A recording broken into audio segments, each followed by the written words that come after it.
Hello, and welcome to the Connected Community Podcast.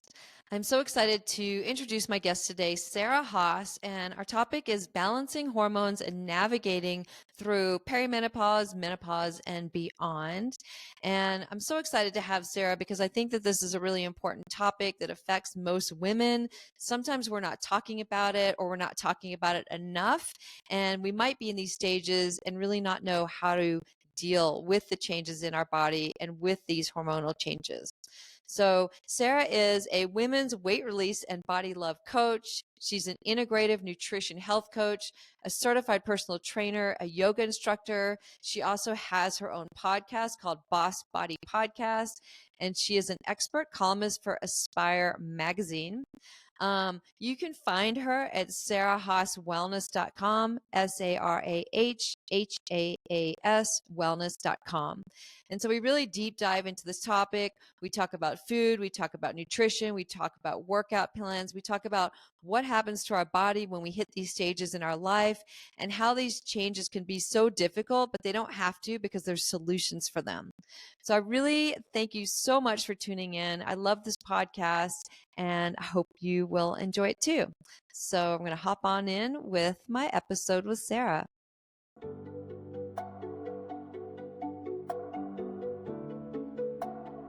Hello, and welcome to the Connected Community Podcast, a place to explore possibility through mindfulness, movement, and self-discovery.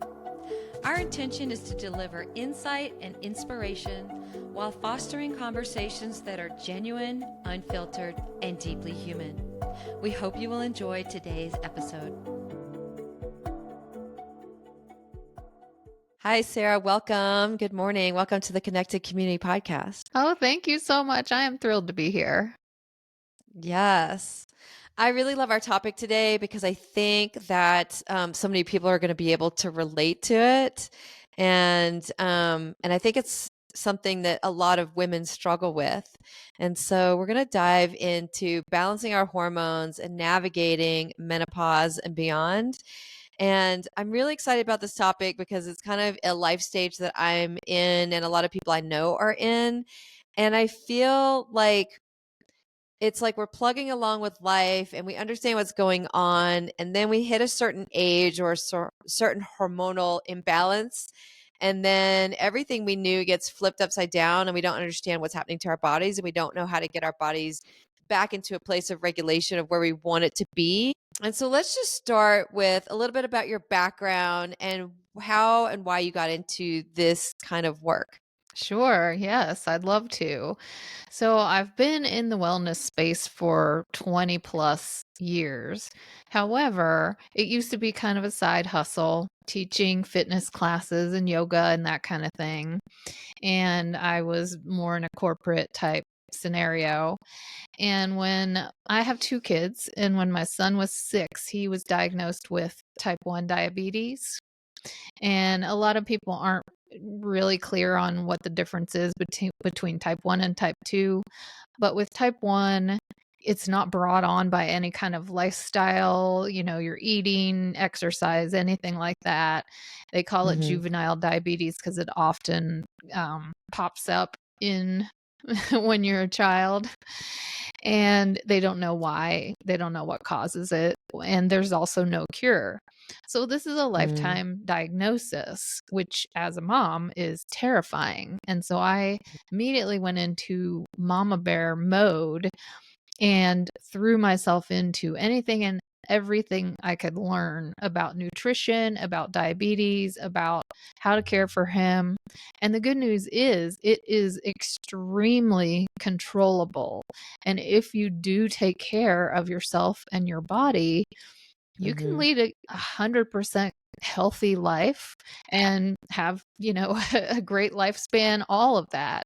And so that's what I wanted for him. And in doing so, we changed our habits as a family, because you're not going to just force a 6-year-old to do something when you're not doing it. I also have a daughter who is a couple years older. And so we just started making changes in a healthier direction. And we did it in a way that was kid friendly, that wasn't overwhelming. I see women all the time throwing themselves into these extreme diets, which Yeah. are not sustainable and aren't really healthy in the long run with a lot of them because you're cutting out whole food groups or whatever, which we can talk about in a minute. But going back to how I got into this field, once we were able to establish this healthy routine, we were feeling better, we were more active, we had more energy, we were all sleeping well, and everyone was Yeah. thriving. And people were asking me, especially my students at the gym, who were seeing sort of a transformation, and they saw my kids too because they'd come with me and whatever. And so they started asking me, "What do you feed them? What are you eating?" That kind of thing. Yeah. And I went back to school to study nutrition because I decided if this is something that I can do and that actually works and that's easy and sustainable for your entire life, women want this. Everyone's asking me, Yeah. so obviously there is a need. And that's why I went back to school and studied at the Institute for Integrative Nutrition and completely switched careers. Yeah. Yeah. And so why do you think health, fitness, and nutrition are especially important for women in perimenopause and menopause stages? Yes. So I turned 53 recently, and I always Mhm. say I am proudly postmenopausal. My story's Okay. a little different than a lot of women because I had breast cancer 5 years ago. At the Mm. time, I was 47, and by the way, I am completely cancer-free now, thank Mm. goodness. I just Yeah, hit my congrats. 5-year mark, and I was in perimenopause at the time. I was 47, Yeah. and I had chemotherapy, radiation, and a bilateral mastectomy. And after my first chemo round, I never had a period again. So I was Mm. thrown into menopause abruptly. But a lot of Yeah. women are if they have hysterectomies, which a lot of women do, and I work with a lot of women who have. Yeah.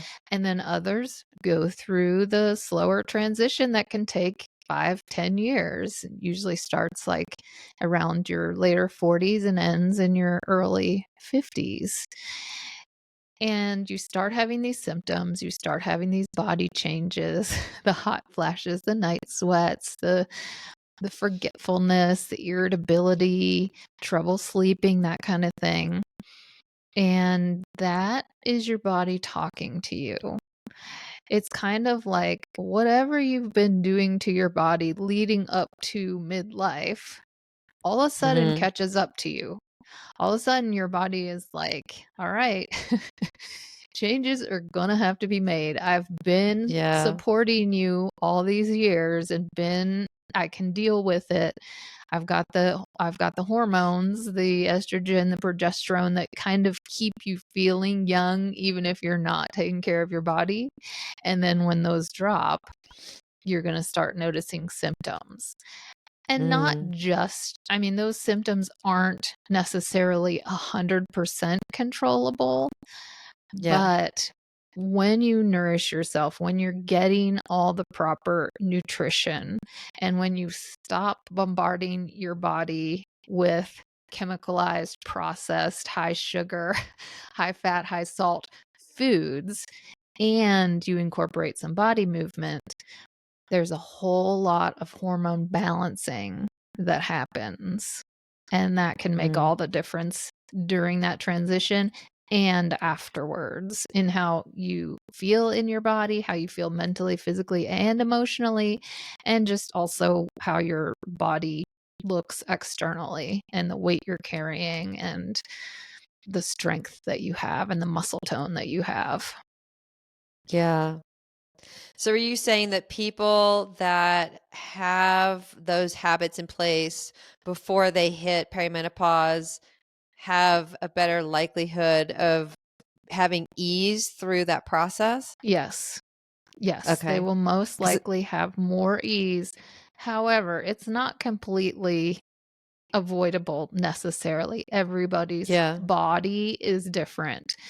When you think about everyone's experience going through puberty, Yeah. what age it starts, how how painful your periods are, if you have cramps, if you don't have cramps, if you have had endometriosis or PCOS, whether you've had Mhm. kids, haven't had kids, everyone's journey is going to be different. So it's not a guarantee, but if you're not doing those things and you start doing them, you will feel Yeah. better. It may not completely eliminate the perimenopause symptoms, but you will have more energy. You will sleep better. You will Yeah. feel better in your body. Yeah, because we do hear of women that just breeze through menopause and don't even hardly notice it, and then other people that suffer for 5, 10 years. Yeah, and my mom was one who never had any Mhm. issues. She just was healthy and it didn't bother her at all. So I was hoping that would be the case for me. However, with the being thrown into menopause, and now I take hormone blockers because of Okay. the breast cancer being hormone positive, and those can cause the side effects. So I'm still dealing with some of the side effects, but for me, it's like way better than having breast cancer. So I'm fine with it. Yeah, yeah. A common thing I've experienced and I hear other people experiencing is that they are just plugging along through life, and then all of a sudden they hit a certain age and they start experiencing weight gain, and then it's pretty rapid and unexpected, and then they're having trouble shedding some of that weight. And so I'm curious what your thoughts are around that. If and I'm also curious around at some point, what level do we have around acceptance, and what level do we have around this is something I can change and I have control over? You do have a lot of control. When you hit that stage of life, yes, weight can definitely, I experienced it. I gained 15 pounds. Mm, However, there are a lot of factors that are contributing. A lot of us in this midlife period are extra busy. I am a single mom. I have 2 kids. My second one just went off to college. So we've gone through high school, we've gone through COVID. Now we're dealing with all the college stuff, the moving and packing, and it's a whole new ball game. yeah. Some of us are caring for aging parents, or we still have kids at home, we're working, whatever. We're juggling a lot, and it can make it hard to have time to cook and to exercise. Yeah. So, a lot of us, whether we realize it or not, have slowed down our exercise schedule and or changed our eating habits. And another major contributor, which may be the biggest one, is losing muscle mass. We Yeah. start losing muscle mass around our 30s, around age 30. Yeah. And we lose 3 to 5% every decade, which can really add up over 3, Mhm. 4, 5 Yeah. decades. And it's one of those things where if you don't use it, you lose it. And testosterone is a muscle builder. And as we age, our testosterone levels go down. So it becomes extremely important to build muscle, to build and maintain muscle, because muscles are the primary driver of your metabolism. Muscles Yeah. burn calories 24 hours a day, 7 days a week. They're hungry. They need the calories to live. So they are literally sucking up your calories. And that's why men, if you've noticed, like they cut out soft drinks for a week and go to the gym a few times and instantly lose 5 pounds or whatever. And it's so annoying, but it's because they Yeah. have so much more testosterone and naturally more muscle mass that their metabolism is going to be faster because of that muscle. And so the good news is you can build and maintain the muscle, but you have to incorporate some type of resistance training, whether that's body weight, bands, exercise bands, yoga, or weight training, strength training. Yeah. If you incorporate that, you can still not just maintain, but also build muscle. And by the way, that's also critical for bone strength. That's a whole nother topic because a lot of us, including myself, start losing that bone density. And I have osteopenia, which is pre-osteoporosis, which is another, we don't want that. We don't want to be breaking bones and Yeah. breaking hips and things in later years. So those are two of the things. It's the lifestyle, the slowing down, becoming more sedentary. Secondly, losing muscle mass. And the third is stress. Yeah. We're under a lot of stress. Like I said, we're so busy, and stress really wreaks havoc on your hormones, because when you're stressed, you're into that fight or flight, which is meant to be temporary if we need to flee or fight. However, Yeah. your body doesn't know the difference between a tiger jumping out versus a ton of emails to respond to, or a Yeah. crazy day with your kids, or a crazy day at work, or a fight with your husband, or whatever it is. And so we're constantly caught in this fight or flight, and we're releasing cortisol, and cortisol causes you to have higher blood sugar, which causes more insulin, which causes insulin resistance and fat storage. And so it's a whole snowball effect. If we are constantly staying stressed, you're going to be storing fat. And that's one of the things your body, these are all just symptoms. Yeah. Weight gain, hot flashes, trouble sleeping. All of these are symptoms, and they're your body calling attention to where there's an imbalance and where you need to give it some care. And stress relief is huge as far as balancing your hormones. And then you'll also sleep better. And when you sleep, that's Mm. when your body detoxes. That's when your hormones balance out. That's when your insulin balances out. And if you sleep better, you will have a better hormonal imbalance. And so all of these come together, and it's good news, right? Because there's a Mhm. lot we can do.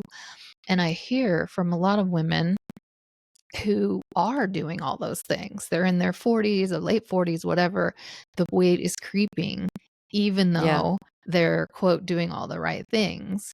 Yeah. And that takes a little closer examination. And a lot of times it's the stress level, and also um, not doing enough self-care, not getting enough rest.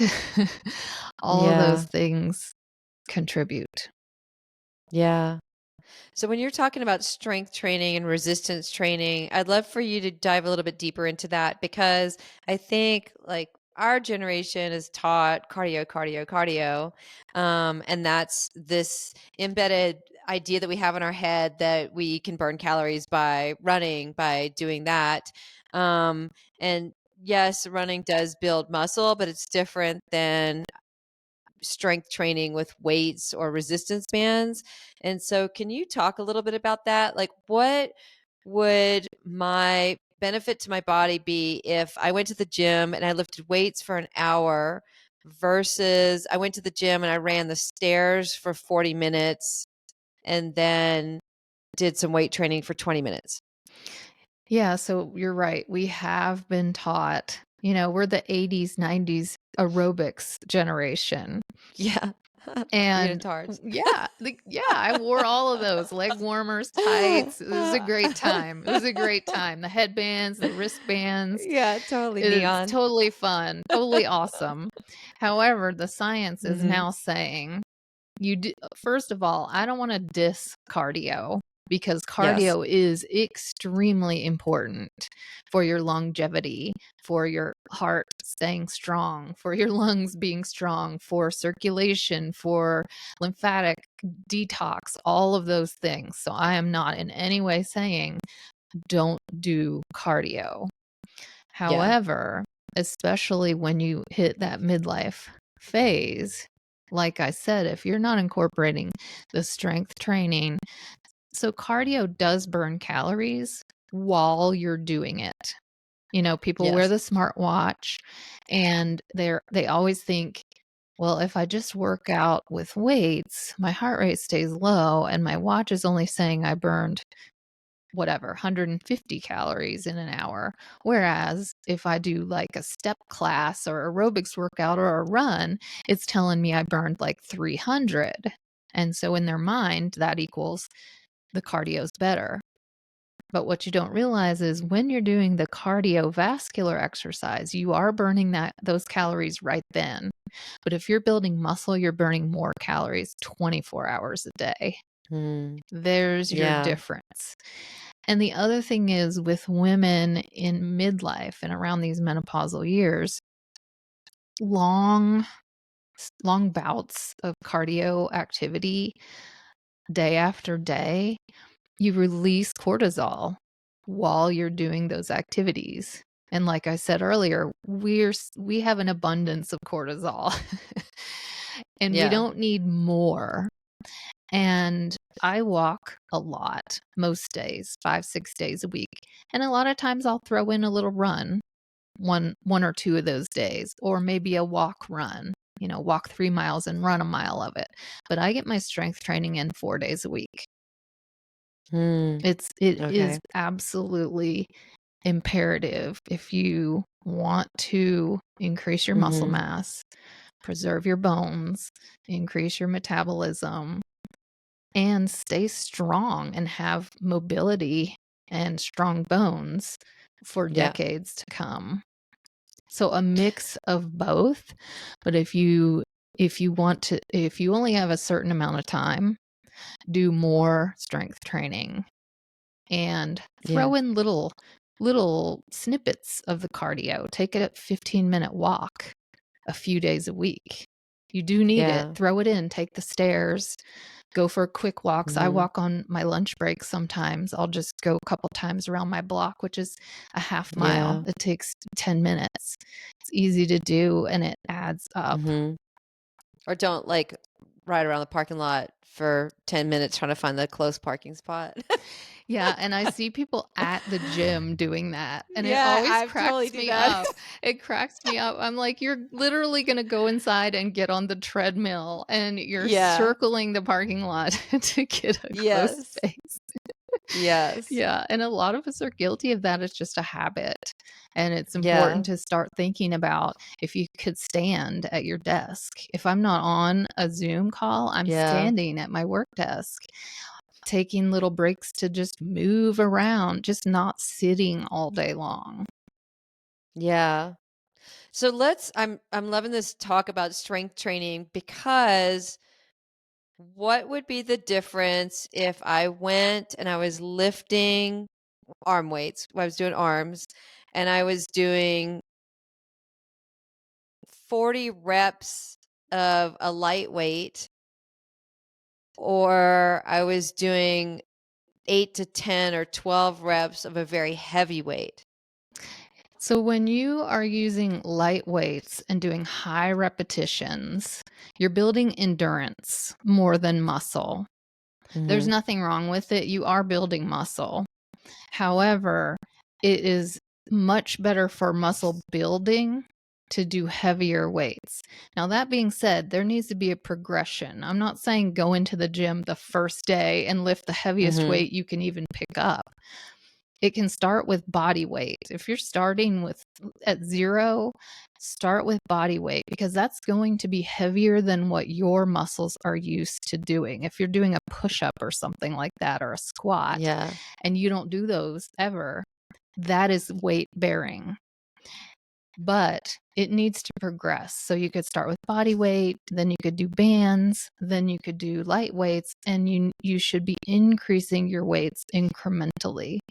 Because every time you do a resistance exercise, it tears It makes these little micro tears in your muscles, Mhm. which sounds like a bad thing when you hear that, but it's actually a good thing. It's the normal, Yeah. and that's part of why you feel sore, because you've had gotten these little micro tears in your muscles. And then Mhm. your body responds to that by saying, "Oh, I'm going to be challenged by this. I need to be prepared for it the next time." And so it repairs those tears, and it actually makes them bigger. That's why your muscles grow, because our body's so smart, right? This is Yeah. evolutionary. This is biological. We're set for survival. And if your muscles are being challenged more and more, they're going to respond in order to survive, to keep you alive. And so lower repetitions of higher weights will tear down the muscle more. Once you get used to a light weight and you can do 20 reps of it with no problem, you're not tearing down the muscle anymore. You're just building Mm. endurance. You're just able to Yeah. do it longer, but you're not necessarily getting stronger. And the muscle Yeah. mass is what you're looking for. Yeah, and for people that are super cardio conscious, when you do that kind of weight training, your heart rate does escalate. Yes. And so it's almost like that HIIT training that people do, or that cardio training where you get that increase in your heart rate and then it comes back to normal, and then you increase and it comes back to normal. Oh, and I'm a huge fan of HIIT workouts. I think that's Mhm. a great way. It's so time efficient because you're getting the weights in and then you're literally only doing like, say, 30 minutes of jumping jacks or whatever it is you decide to do. But so you're getting your cardio and your weights in. And Yep. like you said, when you do that little HIIT, your heart rate comes up and then you don't wait for it to come back down to resting. You go back to the weights. So it's intervals. You do weights, then weight 2 or 3 weights exercises, and then a HIIT, a cardio HIIT. And then you go Yeah. back to the weights and your heart rate's still up. And while you're doing the weights, it's going to stay up. So you're going to burn more calories, you're going to strengthen your muscles and your cardiovascular system Mhm. in the shortest amount of time possible, because then you didn't have to walk for an hour. You just worked it right in, and Yeah. the workout can literally be 30 minutes and you're going to get huge benefits. Yeah. Yeah. So I'd love to talk about protein, because as we get older, we need more protein, but how much protein, and how do we know for our age how much protein we're needing to consume? Because I'm assuming that most of us aren't getting enough.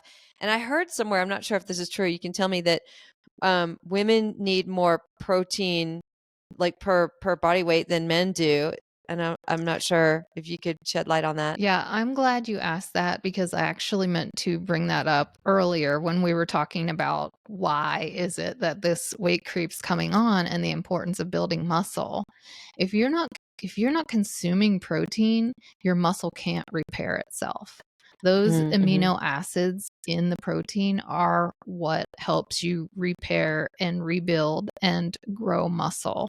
So if you are strength training and tearing down your muscle, you're just going to have injury eventually. You're just whittling away at your muscle because it's not growing back. And Mm. it's not necessarily that we need more protein as we age. Yeah. It's more that either we're already not eating enough protein our whole lives, Mhm. and or as you age you sort of tend to eat less, and then your muscles are wasting. They're atrophying. So you're working out and you're not building that muscle and you don't know why, and it could be Mhm. just protein. Or you don't work out because you don't feel strong enough, and it Mhm. exhausts you when you do it. And Yeah. so you're going backwards instead of Mhm. forwards. And I have found in my work with women that we are dramatically under eating protein. And when I first start working with someone, I'll give them a goal of 20 grams of protein per meal. Per plus meal. plus a Okay. snack, plus a snack Uh-huh. of about 10 grams. So that's only 70 grams in a day. And So before you go on, what is that? What would be a good example of that? so if you're talking about meat, it would be Mhm. about a palm-sized portion, like Okay. a half Per to meal. a half to 2/3 of a chicken breast, maybe. 2 eggs, well, 3, actually about 3 eggs.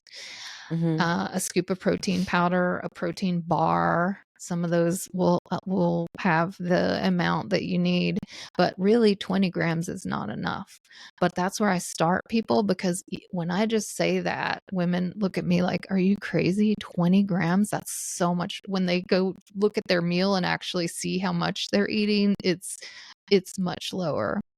So really what you want to work up to is 0.8 grams per pound of body weight. Okay. So if you're Say 100, that again. 0.8. 0.8 ounces of protein per Okay. pound of body weight. So let's say you Okay. weigh 100 pounds, which no one does. Mhm.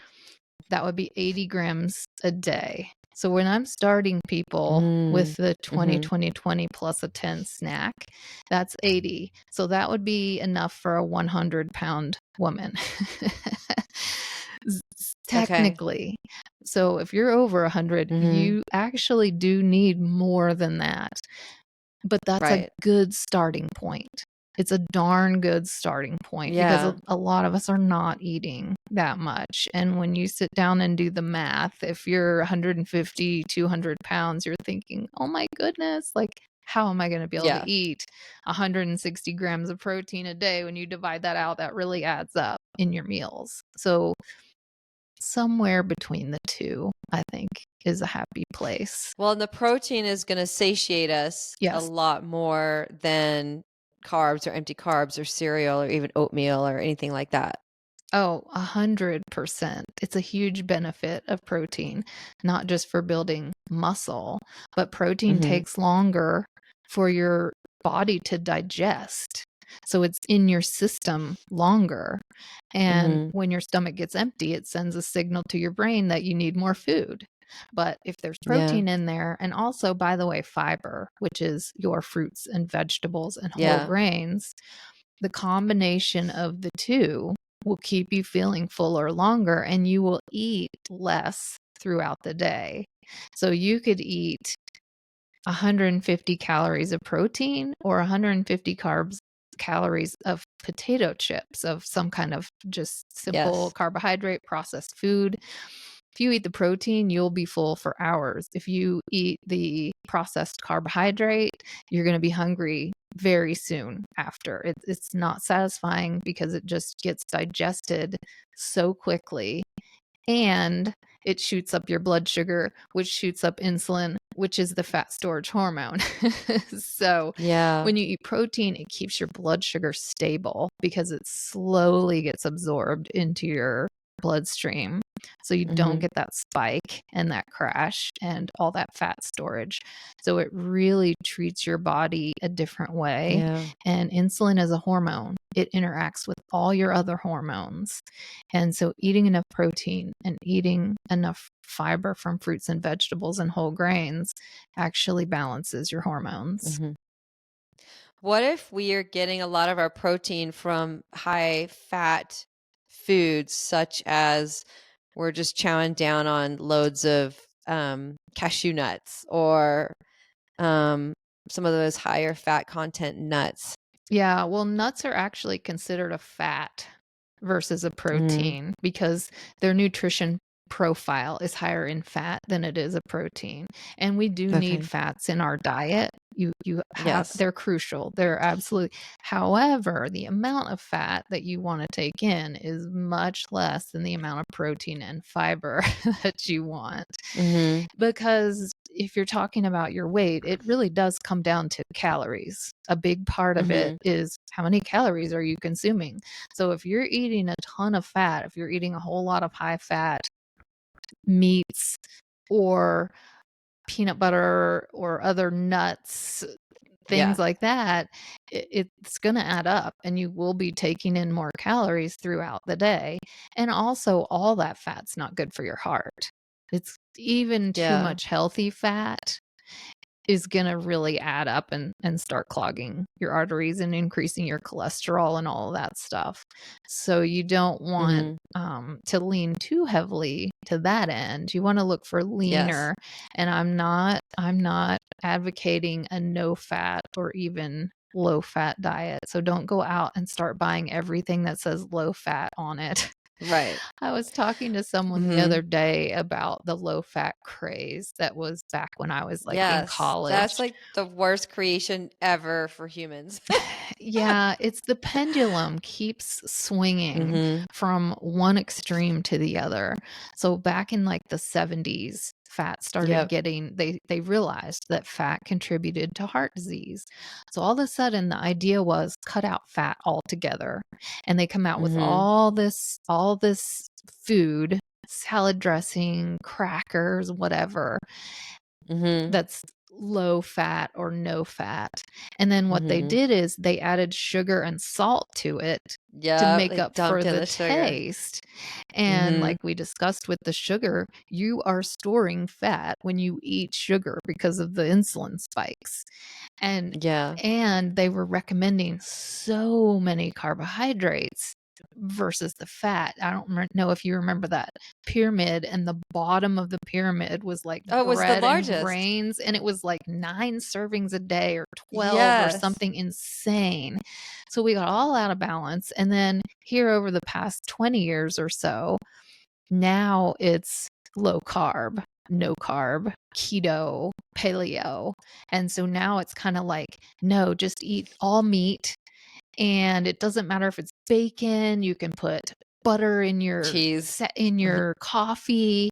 Yeah, eat cheese, and that's not healthy either. You're going to get too many calories, you're going to clog your arteries, you're going to end up over overtaxing your kidneys, and it's going to lead to long-term health issues. Yeah. And all along we should have just been somewhere in the middle.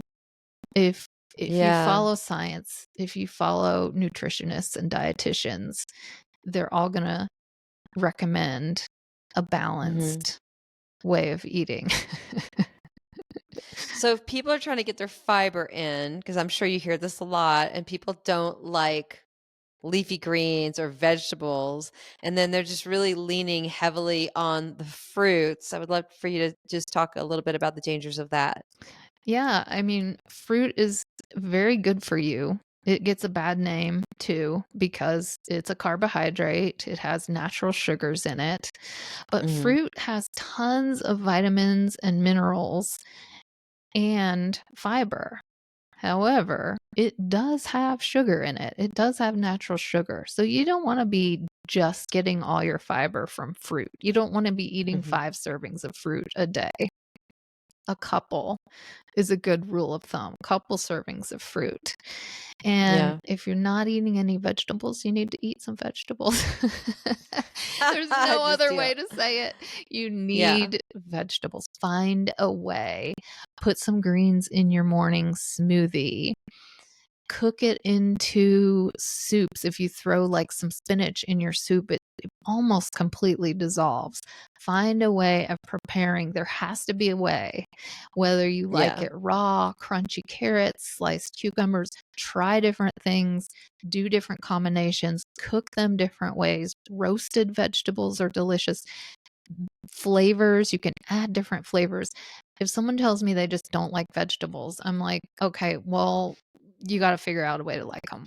There's got to be a way because we need 5 to Mhm. 7 servings a day. So 5 to Yeah. 7 servings of vegetables and a couple, 1, 2, maybe 3 on the high end of fruit. Yeah.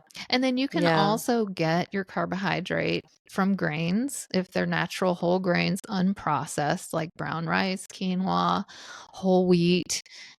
Those are good too, but you don't want all your fiber just coming from grains because then you're not getting all those vitamins and all that nutrients that you're going to get from Mhm. fruits and vegetables. And you need a So rainbow. You need a Yeah. rainbow of colors because orange signifies vitamin C, green is vitamin K. So all the different colors contain different essential vitamins and minerals that your body needs. So it's all about balance. It all comes Yeah. down to Yeah. balance and moderation. Yeah. Yeah. And it's not about throwing a scoop of powder in and getting your fruits and vegetables. Like, you actually need the fiber from those fruits and vegetables to push things through your system. Yeah, I mean, there's nothing wrong with like a protein powder that has greens in it. That's great. Add it. That's really going to be good for you, but you do need to be eating it. You need to be eating the vegetables. Yeah. Yeah. And do you encourage people to go and get blood work with their doctors and see like where their hormones are and where their cortisol levels are and things like that? Yeah, it never hurts to have the information. Information Hmm. is power. And for some people, hormone replacement therapy is going to be a good option. I'm not a doctor, so I do not prescribe or recommend or diagnose. Yeah. But especially if you go more toward the natural route, the natural hormone replacement, a lot of women find a lot of relief and get really good results using the hormone replacement. So that's a matter of talking to your doctor. And I highly suggest a functional medical Yeah. practitioner versus like a traditional OBGYN because they don't get that training in medical school about hormones, which is insane to me, but they don't. They really don't know much Yeah. about hormones at all. That's why the fix when you're younger for anyone experiencing hormonal issues is just to put you on birth control, which is generic. That's a generic solution. And so if you want a specialized solution, you need to go to a doctor that specializes in hormones. Yeah, absolutely. Yeah. What are your thoughts and feelings around dairy, cheese, milk, yogurt? So, dairy is a complicated issue and it's going to be different for everyone. The bottom line is dairy absolutely is hard to digest for humans because we don't have the enzymes in our stomach that baby cows have. And that's the lactate. That's Hmm. why they call us lactose intolerant because we don't have what breaks down the lactose. But there are also other elements. It's not just going out and buying the lactose free milk is not necessarily going to make it completely digestible for you. It depends on you and how your body reacts. I always say, listen to your body. If you drink milk or something, wait an hour, 2 hours, and take a note of your symptoms. Did you get bloated? Did you get Yeah. heartburn? Did you experience gastrointestinal issues, whatever? And if you're having skin issues like eczema, things like that, a lot, or congestion, sinus infections, clogged ears, a lot of those Yeah. are the inflammation caused by dairy. If you don't experience any of those, I say, hey, good for you. You're lucky.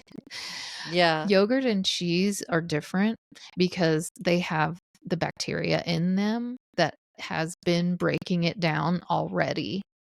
So in cheese, some people don't like to hear this, but they actually put some of that enzyme from the baby cow's stomach in the cheese.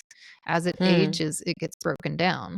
In yogurt, it just Yeah. has the live bacteria, which is breaking it down. And so those two are not quite the same as, say, drinking milk. Yeah. Okay. But one thing Mhm. to also be aware of is the conversation we had a minute ago about limiting the quantity of fat that's in your diet. So if you're drinking whole Mhm. milk, if you're eating cheese, ice cream, cream cheese, those are high fat products.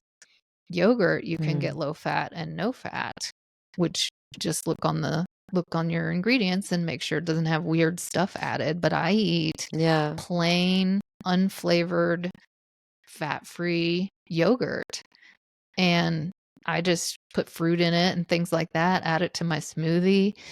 No problems digesting, and it's great protein. as well. Yeah. Cottage Yeah. cheese, same thing. Cottage cheese is easier to digest and it's high in protein and low in fat. So again, it's about balance and it's about listening to your body and what's going to work well for you. Yeah. And then with so much false advertising that's out there and misleading advertising, how do people read labels? Like, what are we looking for because I think what makes me think of this is there's this craze now about oat milk and all the different milks that aren't um dairy based, but then if you read them, they're not exactly great for you. And your body converts a lot of that to sugar, specifically oat products. And so, how do people read labels? What are they looking for? What are the red flags? What are the compositions and things like that?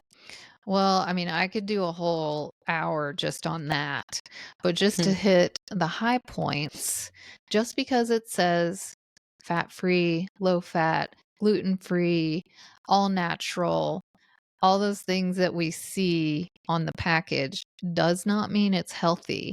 And also, they'll pick one thing out of numerous things. Like, for instance, on processed deli meats, it'll say no hormones or antibiotics added. But then when you look on the ingredients list, it has nitrates and phosphates, which are horrible chemicals. So Mm, you buy it going, oh, it doesn't have any hormones or antibiotics added. That means it's healthy.